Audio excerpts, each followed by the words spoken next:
Hi everyone, this is OCD Live. I'm Ali Grayman. We're going to be answering some questions about OCD. If you haven't subscribed to this channel, please subscribe. If you have a question that you would like me to answer on the next show, please leave it below any of the videos and let's get started. Okay, so the first question I have is, I'm really scared to talk to anyone about my OCD and my fears. I worry I will be judged and something bad will happen as a result. So with that, you have to still understand that whoever you're talking to about it is also a human being. And as a human being, they don't know everything. Do you know what I mean? They might judge you. If they're not aware of OCD, and even if they're a therapist, and if they're not aware that OCD goes beyond cleaning and can have harm thoughts and all of that, they can judge you. And that's just the reality of the situation. Now, the bigger question is, do you care about that judgment if the person who's judging you has no idea and is uninformed? That's the bigger question here, that yeah, they're judging you, but they don't have the information they have very limited information rather to base it on.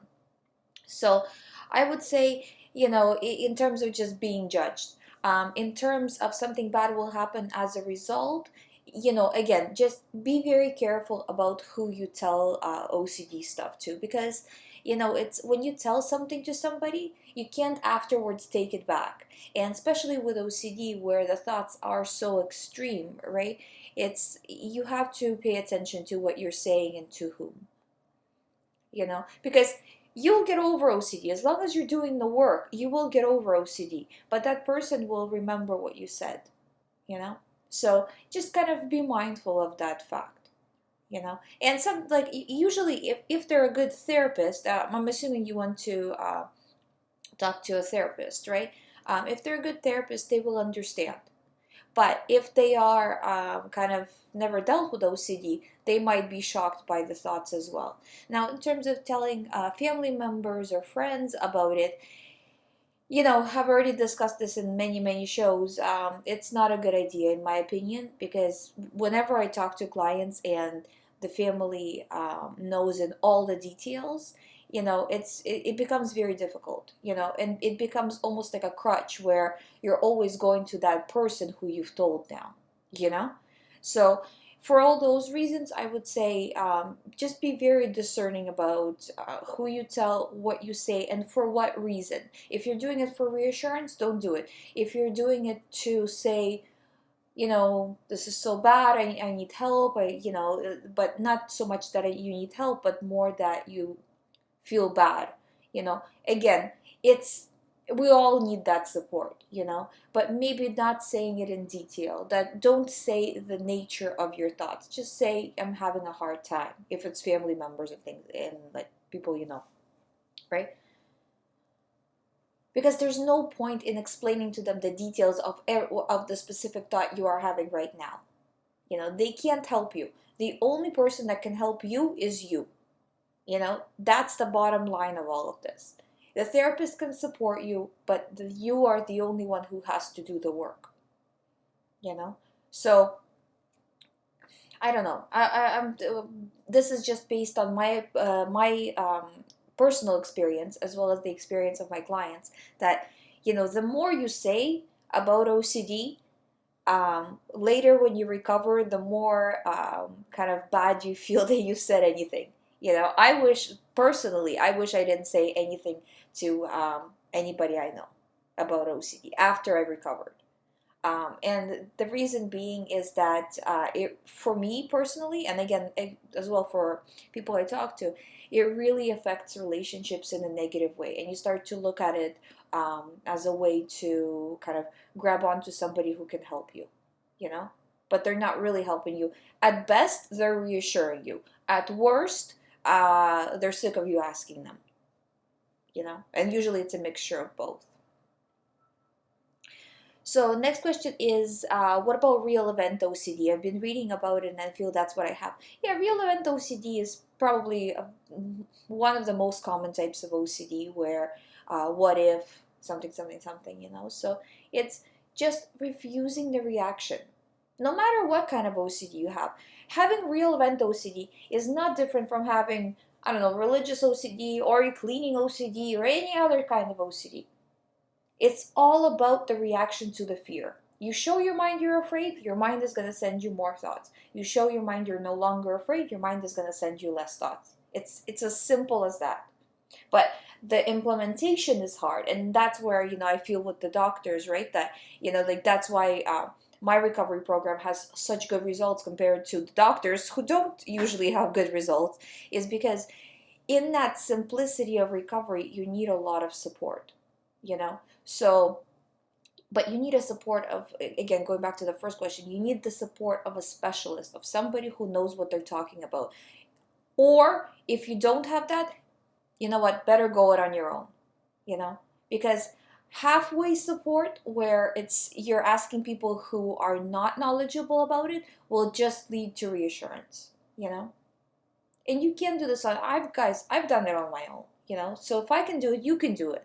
I'm not the most strongest willed person or anything, you know I'm telling you, if I can do it, then you can do it. But you have to keep going with it because the repetition is important.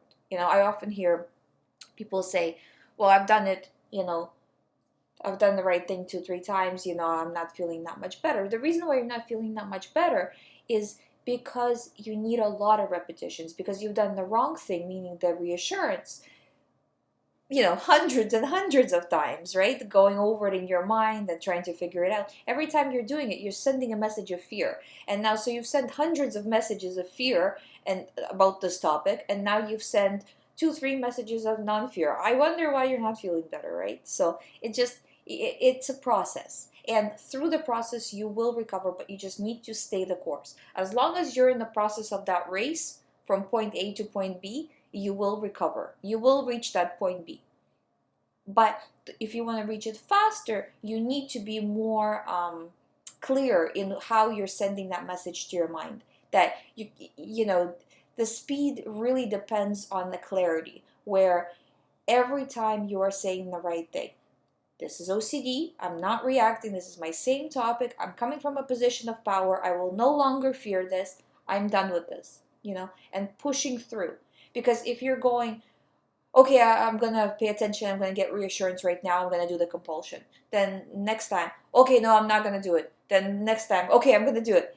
You see how it's confusing to the mind? But if you're very clear, and guys, that's what I mean about support, right? It is very hard work. Like, that's why I created the program, is because of how hard it is to actually implement, by yourself, right? But at the same time, if I do it if I did it by myself, you can do it by yourself. So it's difficult and it's hard, especially if you're doing it on your own. But it's not impossible by any means.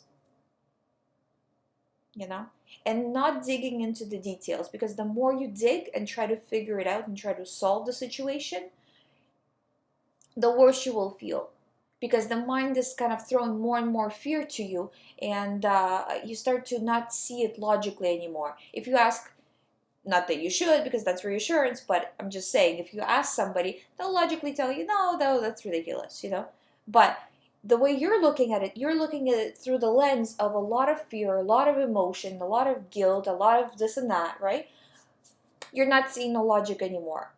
Once you push through and say, you know what, even with the guilt, even with all of these feelings, I'm still going to choose to disregard the thought.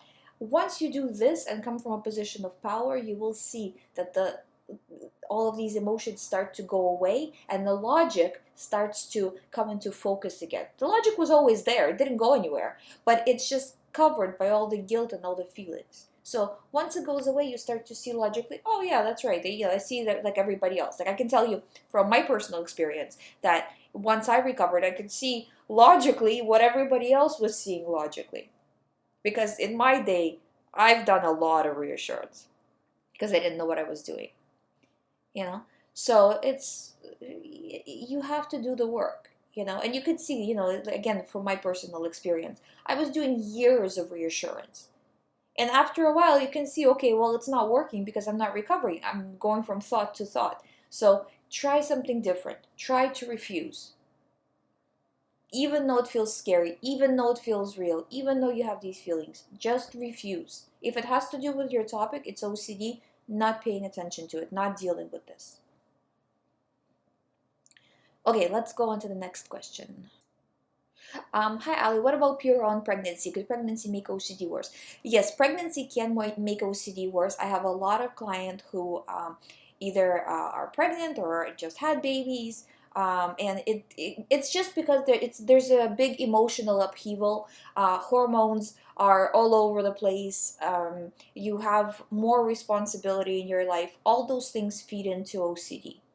So, and a lot of changes as well, and a lot of stress. Even though it's positive stress, it's still stress. So, all those things will feed in and have the tendency to make OCD worse. They don't necessarily have to, like, if the pregnancy doesn't necessarily have to make OCD worse, but there's a good possibility that it can, that it would. So, right around the time where you first find out that you're pregnant, and then after that, and once the baby is born, you want to make sure that you are aware of your stress levels, aware of how much you're sleeping. I know nobody sleeps but after the baby is born, right? But as much as you possibly can, you need to relax your mind. And also at the same time, always be aware where your thoughts are. If your thoughts are centering on OCD topics, and actually stuff to do with the baby is a very common OCD topic, if they're centering on that, you have to make sure you're, again, going back to what I was saying before, disregarding, it has to do with my topic, I don't care about it, go away, I'm not dealing with you anymore. That's a strong, you can see how I'm telling you this, right? It's coming from a position of power. If you're saying, oh my God, this is so scary, I need to figure it out, that's coming from a position of fear. When you're coming from a position of fear, your mind takes notice of that, because your mind is, that part of the mind anyways, is designed to protect you from physical harm, right? So it sees that you're in fear because of this thought. It doesn't understand what the thought is, but it understands that you fear it. So it sends you similar thoughts, on the same topic. And I see that a lot as well. That's another question that I get often is uh, having thoughts that in the dreams the thoughts are coming in, or a person watches something on TV and the thoughts are so there's triggers basically everywhere. And the reason they're everywhere is because your mind is always on the lookout for something similar to the topic that you're scared about. And the reason why it's doing it's not because it doesn't like you and it's trying to mess with your head, but it's trying to protect you in every single way possible. So whenever it sees something that could possibly relate to your situation, it's bringing it forward because it thinks the situation is real and important. It's not designed to understand OCD and tell the difference between real situations and OCD thoughts. It's only designed to react to what you are, basically throw the ball back to you. The ball that you're throwing to your mind, that's the ball it's throwing back. If you're throwing back the ball of fear, or if you're throwing your mind the ball of fear, it's throwing that back to you. That's all that is happening, And that's kind of like the simplicity of it. Again, that your mind has no idea of the thought. You think it does, but it really doesn't. It's attached to the anxiety, and that's why a lot of the times the thoughts switch from one to another. So say, for example, the person is no longer around the triggering situation, it will just come up with a new triggering thought that's slightly different, but the overall fear of most of the time people who have OCD fear that they're a bad person in one way or another. Not always, but I would say like 90% of the time. So it will find another way in which you are a bad person. You need to deal with the core, that these are my themes, I'm disregarding. If a new theme pops up, it's the same theme, right? But you have to kind of know it at least a little bit so you can recognize the thought instantly. And not digging into the details, not saying, how one thought is different from another thought. They're all the same. They're all has to do with your topic. They're all the same, just disregarding. So next question is, hi Ali, I'm recovering with ERP with better results. Good. ERP is really good. ERP stands for exposure response prevention. So you're exposed to the thought. In case of Puro, you're exposed to the thought itself. In case of physical OCD, such as I can't touch the doorknob because it's dirty, exposure of actually touching the doorknob. So, and then preventing the response of fear. So, okay, so continuing the question. But many times it just becomes difficult to identify how a thought becomes OCD. A thought which seems very normal initially sometimes becomes OCD. Please help me out. Yeah, that happens as well, where you start out with a thought, for example, again, I'm not sure what you mean, but an example would be, say, checking the oven. It's normal to check the oven before you go out, right? Or to check kind of the water, if the water is running, if the oven is turned off, these kinds of things. It's actually even normal to kind of get a little bit, kind of not obsessive, but a little bit into thinking about it. Well, did I turn the oven off? That's also normal behavior. You know, people do that. But if you're thinking about it, say, an hour after you left somewhere, or 2 hours after you left somewhere, now that's OCD. So the level of fear and the level of worry is what differentiates OCD from a regular thought, regular worry, as we say, right? So if you have say for example, you left and you're like, oh, did I turn the oven off? You know, if your scale of worry is maybe 2 or 3, that's fine. But if your scale of worry is 9 or 10, that's OCD. So next question is, can OCD create false feelings? For example, you are in doubt that you feel a certain way in the past. Yeah, okay, because it can attach to what if I did something in the past, or what if I said something to somebody in the past, or what if I thought something in the past, or what if I felt something in the past. It can attach to anything because, again, it's attached to the fear and not the thought. So today it's attached to this thought, tomorrow it's going to be that thought. It's, you know.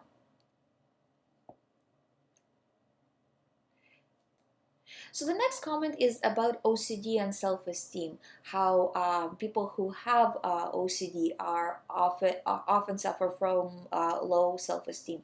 Yeah, and it's true. And there's kind of two things here.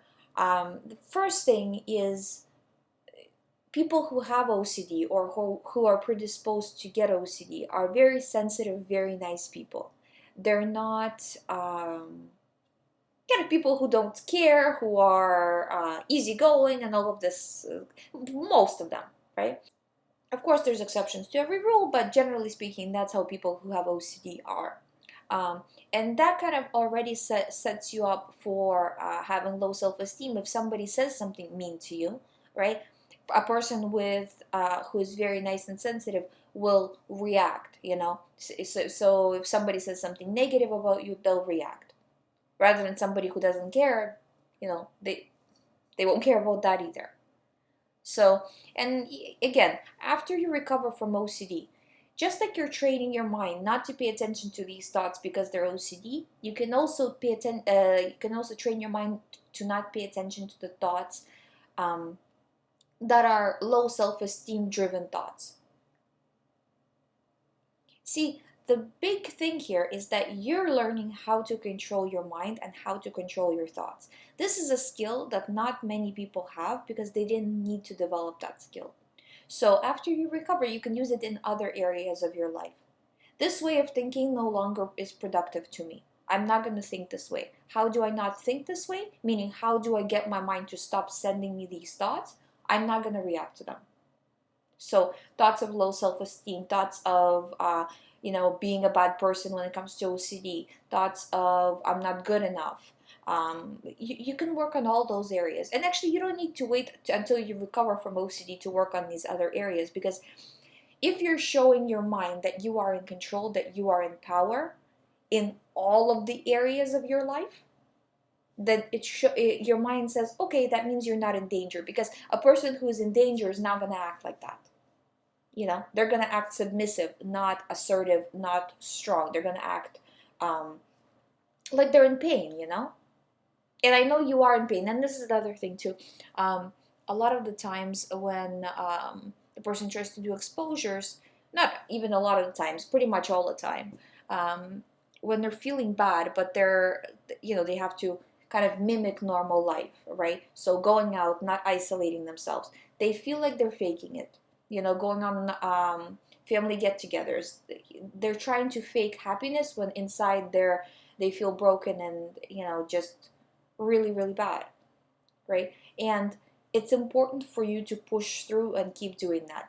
I promise you, it will stop feeling fake at one point, But right now, because your mind thinks the situation is real, because again, it's not designed to understand OCD. It doesn't understand the situation, but it knows that part of that situation, if it were true, would be you feeling bad, like you're a bad person, like you shouldn't be around people, like you are ashamed to be around people, and all of these things. So it knows that, and it's creating those feelings, but it's a mimicking action. It's mimicking what it would be like if the situation was true. And the reason why it's mimicking it is because it's trying to get you to react. Because believe it or not, your mind is very comfortable when you are seeking all kinds of reassurance, doing all kinds of avoidances, because that means you're keeping safe. Your mind is not viewing it as OCD. Your mind is viewing it as a real event. So your mind's saying, yeah, if a car is coming at you, you better get out of the way, It's viewing it in that way. It's not viewing it how you're viewing it, because it doesn't understand OCD. It's not wired for anomalies like this, such as OCD. So in order for your mind to react correctly to these thoughts, you need to program it basically to react correctly, to show it to react correct, how to react, right? And the way you show it is, again, repetition over and over. No, thank you for throwing me that thought. I'm not paying attention. I can accept it as being there because, well, it is, right? But I'm going to not react to it because it doesn't matter if it's there or not. It's irrelevant. It means nothing. It's. So reacting that way over and over and over again until your mind on a subconscious level gets that this is no longer an issue, moves on. People are also asking how to start the recovery program. Basically, you have to go to youhaveocd.com, click under the recovery program, and you will see that there's 3 options. There is one session, which is just an information session if you have any questions, or sometimes family members choose that option if they have questions about their loved one's condition. Then the best option I find is the $200 option, which is the 4 sessions a month. So once a week we have a session. In between sessions, you got me on chat or on Skype or on whatever program was best for you. I can do FaceTime, I can do Skype, I can do phone, and you have me on text all the time. So if you're feeling bad, you can always reach out to me and we can go through the situation. So, and this is not to say that we're going to go through the situations for reassurance, but rather we're going through situation in a way that actually helps you recover. So going back to viewing it as OCD rather than solving the situation. So, and there's also a severe package, which is if you need to have me actually on call more than once a week. So this would be up to 3 times a week. And that's just if your OCD is really bad and you need a lot of support in recovery. And a lot of people use that option in the beginning of their recovery when they feel like they need to have me there all the time. So, and then as they get better, they no longer need it. So if you have questions, you can check that out. Okay, next question. Okay, so another question about having OCD in dreams. Having OCD in dreams is very, very common. The reason why it's coming in the dreams is because your mind is trying to find OCD thoughts everywhere, especially when you try to refuse the thoughts, you're no longer paying attention to them. What happens is your mind starts to throw you the thoughts in your dreams to bring it to your attention because you're not paying attention to it in your conscious life. And it's also looking for ways of how the situation could happen in the dream as well. It's just because your mind is so zeroed in on the situation. It will pass, you just need to make sure you're doing the work. So basically, any type of feeling you're having, any type of thought you're having, any type of dream you're having, that's going on one side. Picture it like a road, right? There's two lanes in the road. All of those things are going in one lane, and you just power through, refuse to pay attention, try to mimic normal life as much as possible, meaning don't isolate yourself, don't ask for reassurance, don't search for things online, don't try to figure it out in your head, don't ask anybody, doing nothing about these thoughts. They're driving parallel to you, fine. Accept them as being in the other lane. But they're not in your lane. You're doing your own thing. And these thoughts, they're in just like a car driving next to you on the road. For a certain amount of time, it will be driving next to you. Fine, whatever. But you are going straight. You're not paying attention to that. You're looking forward. And having kind of that mindset. And really, as soon as you wake up, try to have that mindset, because OCD is usually worse in the mornings. So you want to make sure that right when the day starts, right away you are in that zone of, okay, that's it, I'm recovering, I'm going through it, I'm going forward. So I think this is the end of the show. I do have a question for you guys. Is there any topic that you would like me to cover, or any other aspect you would like me to cover on this channel? Please leave it below, because I would like to do more different things other than just the show, and I will continue always to do the show, of course. But it would be nice to do something else on the channel as well. So if you have any ideas, or if you find something that maybe I haven't thought of that would be helpful in your recovery, please let me know. I was thinking of doing live streaming, but live streaming gets a little bit complicated because everybody's on a different time zone. But and if you would like me to do live streaming, what time? I'm in Eastern time zone, so what time would work best for you around this time? Please let me know in the comments below this video. Also, if you'd like me to answer questions on the next OCD live show, again, leave them below any of the videos. I'll get them no matter what video you leave them under.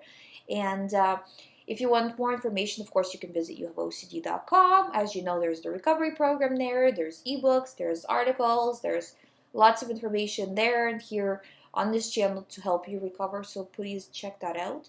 And don't forget to subscribe. I'll see you in the next video.